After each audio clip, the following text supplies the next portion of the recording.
Thank you and good morning, Speaker. My question is for the Premier.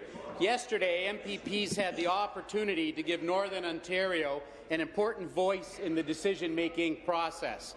The committee debated an amendment that would have put at least one Northern member on the new Local Planning Appeal Support Centre. That means Northern communities would have a say with the reformed OMB.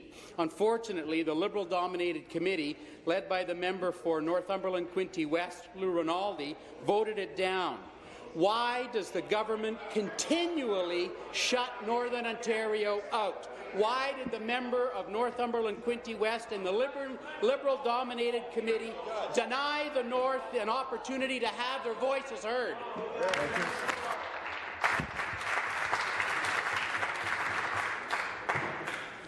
Although he corrected it the second time, the member knows that we don't use names here. We use titles or ridings. And I remind the members, all members, to stick to that. Premier.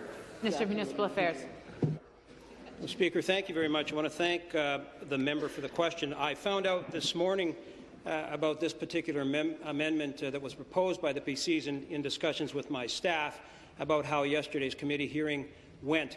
And it was interesting to me that on an issue that for decades, I would say it's fair to say, has been dogging Toronto and larger municipalities in southern Ontario, an issue that at second reading, OMB reform that was supported by the provincial Conservatives, that at committee over the course of a number of days, the single strongest amendment and suggestion that they could come forward with on this particular legislation was to see if they could get a Northern member put on to the OMB board. Speaker, I'm not saying that it's good or it's bad or indifferent, but what I know is if that's all they got to come up with over after that length of time for legislation that is this important to the planning needs and the long-term horizon under which our growth plan is focused, then I think, Speaker, we've got this plan in a pretty good place. That's what I think.